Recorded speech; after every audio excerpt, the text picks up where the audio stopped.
नमस्कार दोस्तों, स्वागत है आपका यूनिक स्टडी सेंटर के ऑनलाइन क्लासेस में। धीरे धीरे रे मना धीरे सब कुछ होए, धीरे धीरे रे मना धीरे सब कुछ होए, और माली सींचे 100 घड़ा रुत आए फल होए। इसका क्या मतलब है कि जो है धैर्य और धीरज धारण करने से ही सब कुछ प्राप्त होता है। मतलब जब तक आपके अंदर धैर्य नहीं होगा तब तक कुछ भी प्राप्त नहीं होगा, क्योंकि माली 100 घड़ा सींचता है लेकिन फल तभी लगता है जब उसका ऋतु आता है, जब मौसम आता है पेड़ में फल तभी लगता है। ठीक, लेकिन माली कभी धैर्य नहीं खोता, वो तब भी सींचता रहता चाहे फल आए या ना आए, लेकिन एक दिन मौसम आने पे उसको उसका फल प्राप्त हो जाता है। ठीक, तो इसीलिए कहा गया कि धीरे धीरे मतलब धैर्य रखने से या धीरज रखने से ही फल प्राप्त होगा। मतलब आपको कर्म करना है, फल की इच्छा नहीं करनी। ठीक, फल की प्राप्ति आपको समय पर हो जाएगी दोस्तों। तो इससे क्या सीख मिलता है, हमारे अंदर धैर्य और धीरज का होना बहुत जरूरी है। तो नमस्कार दोस्तों, मैं हूं विकास और आप देख रहे हैं यूनिक स्टडी सेंटर। तो आज हम बात करने वाले हैं समास के जो आखिरी पार्ट के बारे में। आज समास आपका खत्म हो जाएगा। ठीक दोस्तों, तो आज समास का द एंड हो जाएगा और बाकी बात करेंगे इसके बाद। आज हम शब्दों के बारे में, कैसे उनका वर्गीकरण होता है। तो आइए समास का जो है आखिरी पार्ट देख लेते हैं। कल हमारा क्या हो गया था, कल हमारा जो है समान अधिकरण हो गया था। आज व्याधिकरण तत्पुरुष पढ़ेंगे। समान अधिकरण में जैसे कर्म धाराएं पढ़ाया था आपको और द्विगु समास पढ़ाया था। तो आज कौन सा होने वाला है, आज हमारा होने वाला है व्याधिकरण या कारक तत्पुरुष।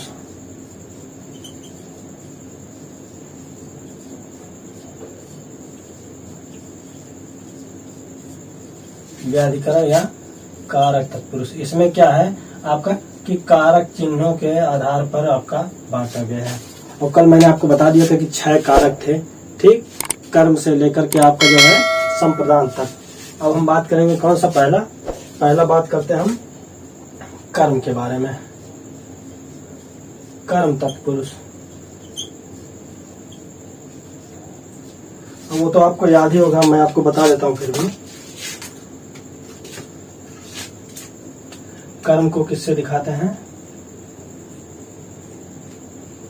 को से। कर्ता ने कर्म को, ठीक, तो यहाँ पे को से दिखाएंगे। तो इसमें क्या हो जाएगा, कर्म तत्पुरुष में आप देख लीजिए, इसमें आपका दिया है, इसमें पूर्व पद के साथ को कारक चिन्ह आता। ठीक, मैंने क्या होता है, इसमें कारक चिन्ह कौन सा हो जाएगा, कारक चिन्ह आपका जो हो जाएगा वो हो जाएगा को। तो मतलब पूर्व पद के साथ को आता है। ठीक, पूर्व पद के साथ को आता है, पूर्व पद के साथ को कारक चिन्ह लगता है। और इसके उदाहरण की बात कर लेते हैं। तो यहाँ पे देखिए उदाहरण, जैसे आपका एक ले लेते हैं, आपका यहाँ गगनचुंबी। तो इसका क्या, अब बोला है ये पूर्व पद हो गया, ये उत्तर पद हो गया, तो पूर्व पद के साथ को आएगा। ठीक, तो क्या हो जाएगा यहाँ पे गगन, इसके साथ को आ जाएगा, गगन को चूमने वाला, गगन को चूमने वाला। ठीक, गगन चुंबी, गगन को चूमने वाला, पूर्व पद के साथ यहाँ कारक चिन्ह आ गया आपका। और बाकी जो है वैसे का वैसे उतार देंगे। ठीक, यहाँ पे गगन चुंबी, पूर्व पद गगन हो गया, साथ में कारक चिन्ह को आया, और फिर यहाँ गगन को चूमने वाला, ये आपका कौन सा हो गया, कर्म तत्पुरुष। और उदाहरण जैसे देखिए, मनोहर, मन को हरने वाला, कमर तोड़, कमर को तोड़ने वाला। और देखिए यहाँ पे विरोधजनक, विरोध को जन्म देने वाला। तो यहाँ पे क्या आ रहा है, सब में को आ रहा है। अब हम दूसरे कारक की बात कर लेते हैं। यहाँ पे दूसरा कारक कौन सा हो जाएगा, करण तत्पुरुष। ठीक, तो आपका यहाँ हो गया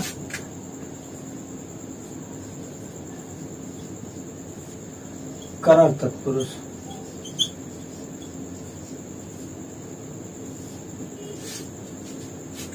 अब करण का क्या होता है, करण का आपका होता है से के द्वारा। और यहाँ लिख देते हैं करण, और इसका क्या, से या फिर के द्वारा।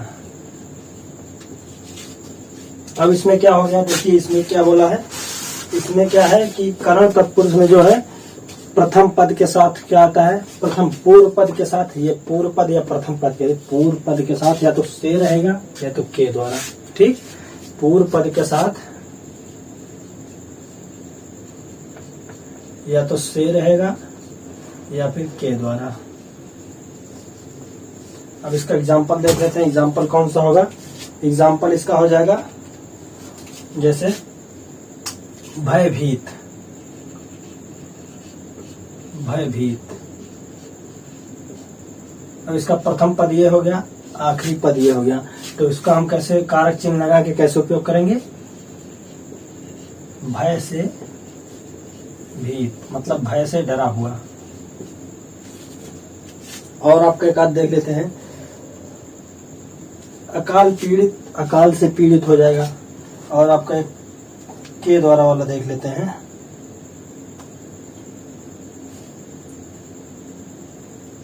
हस्तलिखित, हस्तलिखित। ठीक, हस्तलिखित का क्या हो जाएगा? इसमें देखिए पहला पद हस्त हो गया, लिखित दूसरा पद हो गया, तो मतलब हाथ के द्वारा लिखित या फिर हस्त के द्वारा लिखित, हाथ के द्वारा लिखित या फिर लिखा हुआ, हाथ के द्वारा लिखा हुआ या हस्त के द्वारा लिखित, आप कुछ भी कर सकते हैं इसमें। तो यहाँ पे आपका कारण क्या होगा? पूर्व पद के साथ से या फिर के द्वारा लगाते हैं। अब कर्ता ने कर्म को करण से, करण का हो गया हमारा। अब कौन सा आता है? अब हमारा आता है संप्रदान।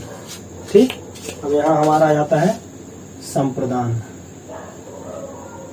संप्रदान का क्या होता है? संप्रदान का होता है के लिए। ठीक, अब हम संप्रदान की बात करते हैं। यहाँ पे देखिए, मिटा देते हैं।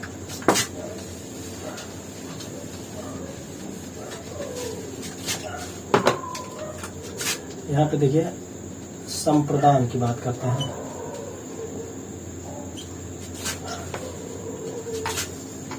संप्रदान तत्पुरुष,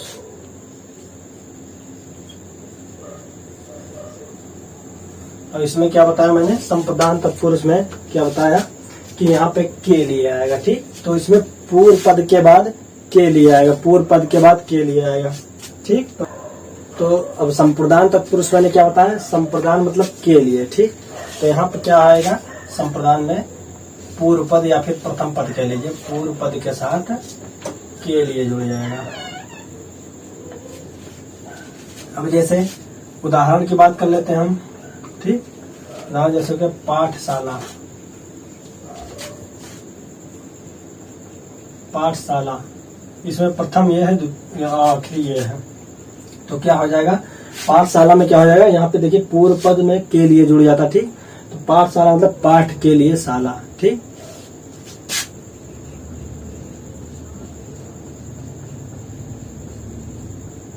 पाठ के लिए शाला।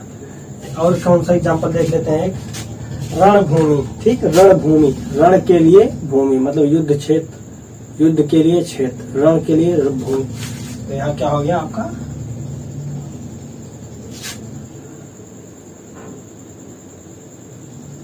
रणभूमि। तो क्या हो जाएगा इसका?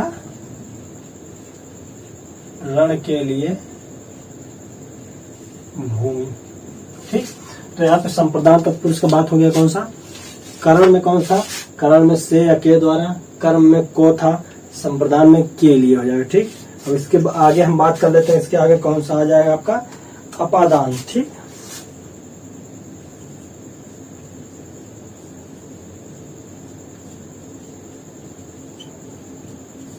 अपादान तत्पुरुष का क्या मतलब है? अपादान तत्पुरुष का मतलब है क्या? यहाँ पे अपादान में क्या आएगा? से आएगा। ठीक, यहाँ पे देख लीजिए,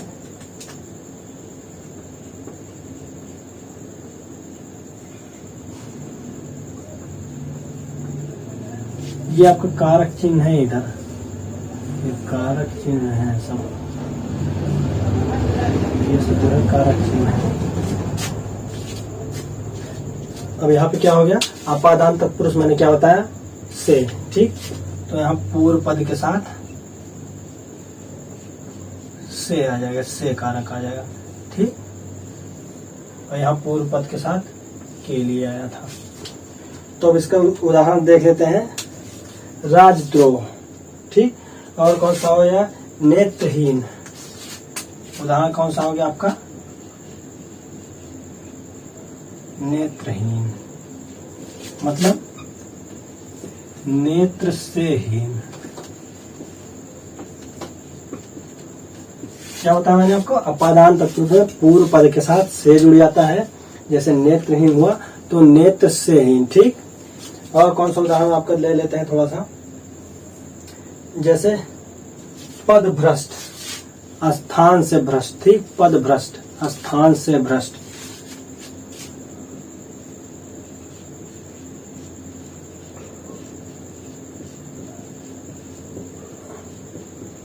स्थान से भ्रष्ट।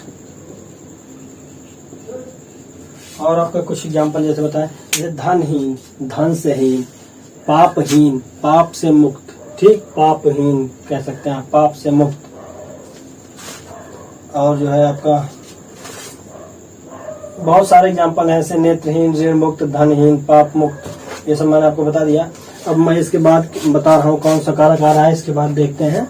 इसके बाद आपका आ रहा है संबंध कारक। ठीक, अब बात करते हैं संबंध कारक के बारे में।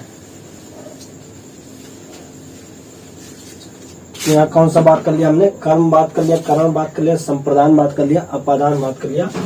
अब बात करते हैं यहाँ पे संबंध कारक के बारे में।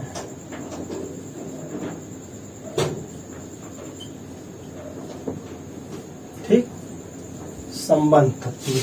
संबंध तत्पुरुष में क्या था, संबंध तत्पुरुष में आपका का, की, के।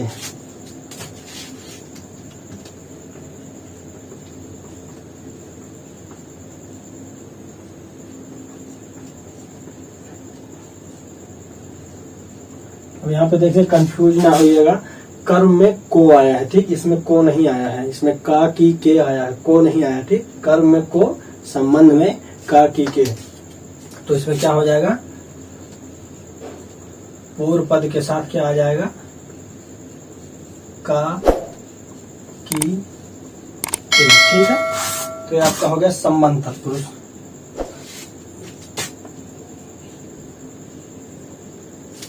पूर्व पद के साथ क्या जुड़ जाता है संबंध तत्व में, का, की, के, मतलब एक संबंध दर्शाता है वो, उन दोनों के बीच में एक संबंध दर्शाएगा। अब कैसे, अब एक एग्जांपल लेके बात कर लेते हैं।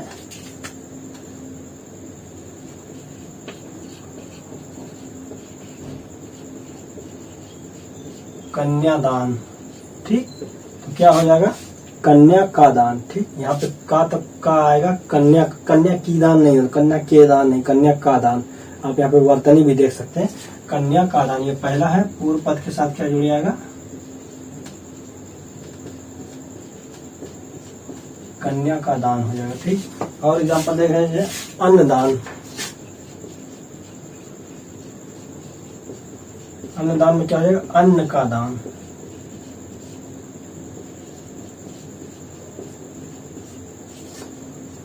और देखिए जल राशि,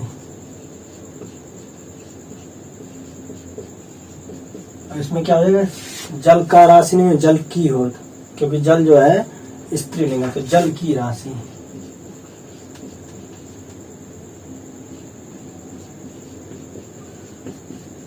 ठीक, तो यहाँ पे आपका ये एग्जांपल्स हो गया। एक तो संबंध तत्पुरुष हो गया। ठीक, कितने हो गए, 5 हो गया। अभी एक आपका बचा है, कौन सा बचा है आपका, अधिकरण बचा है, अधिकरण तत्पुरुष।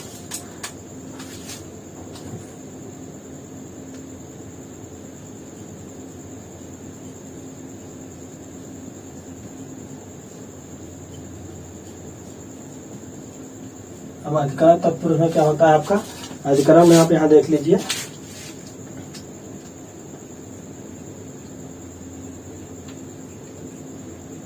अधिकरण है में, पर।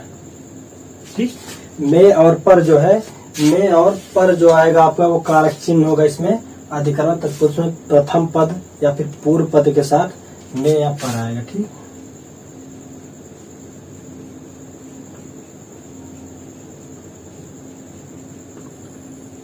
क्या आएगा, में और पर आएगा। अब इसका एग्जाम्पल देख लेते हैं, उदाहरण देख लेते हैं क्या होगा। इसका उदाहरण जैसे पुरुषोत्तम।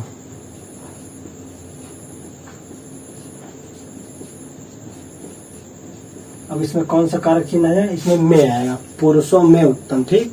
पर नहीं, पुरुषों पर नहीं होगा, पुरुषों में उत्तम, जब तुलना की जाती है पुरुषों में उत्तम, ठीक, सभी पुरुषों में उत्तम।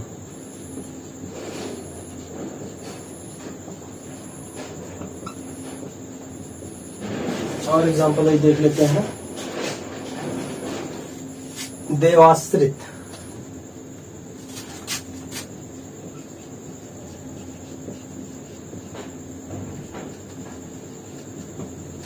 देवाश्रित मतलब देवों पर आश्रित, किसी पर आश्रित होना। आश्रित का तो किसी पर आश्रित होना होता है, ठीक। तो यहाँ पे देव आश्रित है तो देवों पर आश्रित।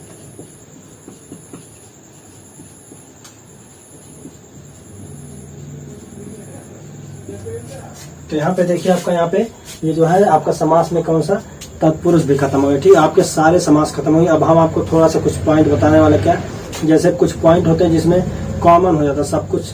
जैसे किसी में कोई एक एग्जाम्पल दिया है, उदाहरण दिया है, तो उसमें बहुव्रीहि भी होता है, तत्पुरुष भी होता है, ठीक, और जो है आपका कर्मधारय भी होता है। तो उसमें आपको दिखाएंगे पहचान कैसे करना है, कब आपको क्या लगाना है। और बाकी आप यहाँ ये याद रखिएगा, आपका कौन सा कारक है, कौन सा कारक चिन्ह है उसका, ठीक। कर्म को है, करण से के द्वारा, संप्रदान के लिए, अपादान से, उसके बाद जो संबंध का की के, और अधिकरण में और पर, ठीक। तो इतना हमने बात कर लिया। अब आगे हम क्या बात करेंगे कि जो है कुछ कंफ्यूजिंग जो एग्जाम्पल आते हैं एग्जामों में, तो उसका कैसे हम देखेंगे। बाकी आपका समास जो है खत्म हो गया। उम्मीद करते हैं आप लोगों को समझ में आ गया होगा। अगर नहीं समझ में आया है तो आप हमसे जो है कमेंट सेक्शन में जरूर बताइएगा।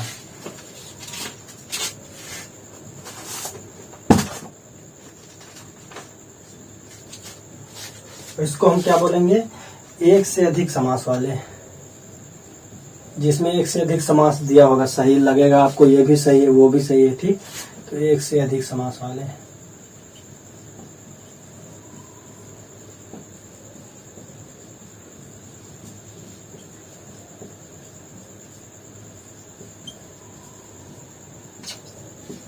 कौन सा होगा एग्जाम्पल, जैसे देते हैं आपको, जैसे आपका हो गया कमल नयन, ठीक, कमल नयन।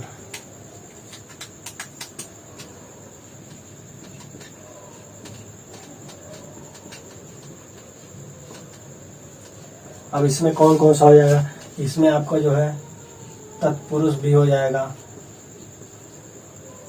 इसमें आपका कर्मधारय भी हो जाएगा, और इसमें आपका बहुव्रीहि भी हो जाएगा।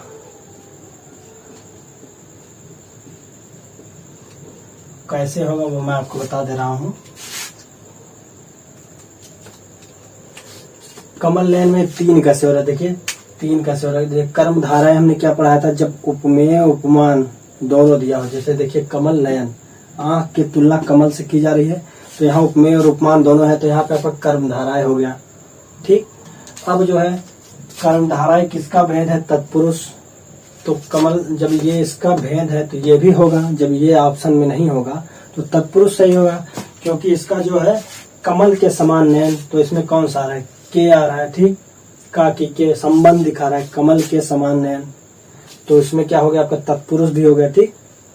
तत्पुरुष में भी आपका क्या हो जाएगा, संबंध तत्पुरुष हो जाएगा, ठीक। ये भी देखिएगा आ गया, संबंध तत्पुरुष भी आ गया।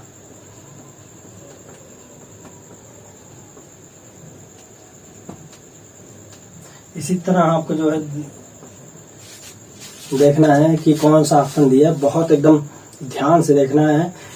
और सबसे बड़ी बात आपको बता दें, अगर ऑप्शन में बहुव्रीहि दिया है, अगर ऑप्शन में आपको ये बहुव्रीहि दिया है, तो ये सब छोड़ के आपको केवल और केवल बहुव्रीहि टिक करना है, ठीक।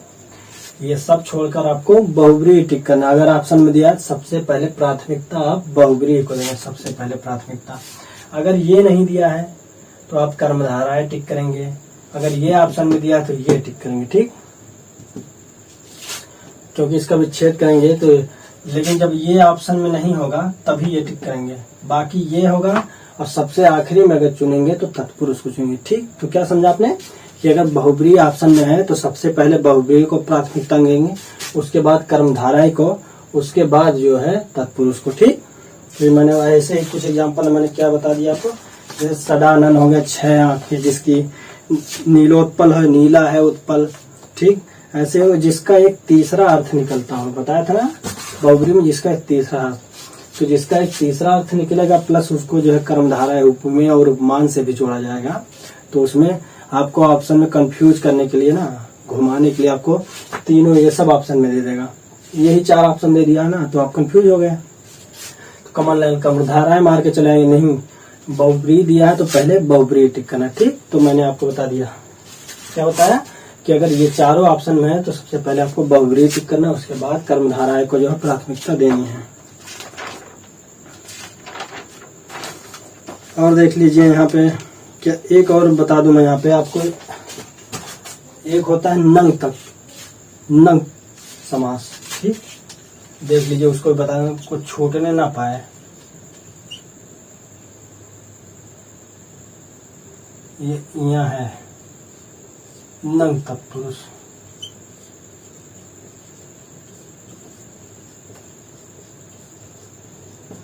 नंग तत्पुरुष समास। अब ये क्या होता है, जिसका प्रथम पद निषेधात्मक हो, मतलब जिसका प्रथम पद अंग्रेजी में क्या बोलेंगे, नकारात्मक हो, नकारात्मक नहीं हो, ठीक, नकारा जा रहा हो किसी चीज को, तो क्या हो जाएगा, प्रथम पद निषेधात्मक। अब निषेधात्मक में कौन कौन से आते हैं, जैसे निषेधात्मक के लिए प्रथम पद ये है आ आया हो, अन आया हो, ये क्या है आपके उपसर्ग हो गया, आ उपसर्ग अन उपसर्ग, ठीक। जैसे आ आया हो, अन आया हो, ठीक। तो ये सब निषेध है, जिन नहीं दिया हो, ठीक। अब इसका एग्जाम्पल लेके दिखा दे रहे हैं, जैसे कैसा,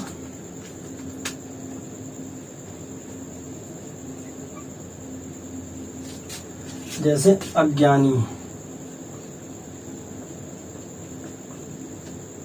तो इसका निषेधात्मक बोलिए ना, ज्ञानी का अज्ञानी हो गया, और यहाँ पे अछूत हो गया, अकाल हो गया, ठीक। और बात कर लेते हैं अनजान हो गया, इसमें अन आ रहा है, देखिए अन आ रहा है, अनजान, अनदेखा,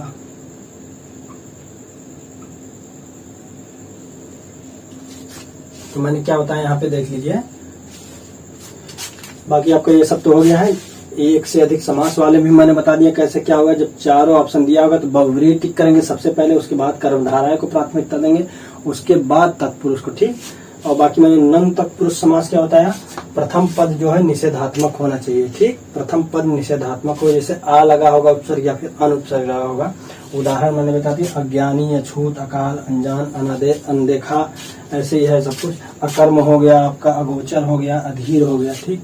यही दोनों उपसर्ग आप खोजिएगा, अगर दिया है तो आपका जो है नंग तत्पुरुष समास हो गया, ठीक बच्चों। तो यहाँ पे आपका जो समास पूरी तरह से खत्म हो चुका है। तो आपको जो कुछ नहीं समझ में आया तो आप हमको कमेंट सेक्शन में जरूर बताइएगा, हम उस पूरा सहयोग करेंगे आपका कि कैसे उसको सॉल्व किया जाए, कैसे आपको सोल्यूशन दिया जाए, ठीक दोस्तों। तो उम्मीद करते हैं आपको वीडियो पसंद आया होगा। तो मिलते हैं अगली वीडियो में एक नए टॉपिक के साथ। तब तक के लिए आप लोग खुश रहिए, मुस्कुराते रहिए, सुरक्षित रहिए, ठीक दोस्तों। तो मिलते हैं अगली वीडियो में। जय हिंद।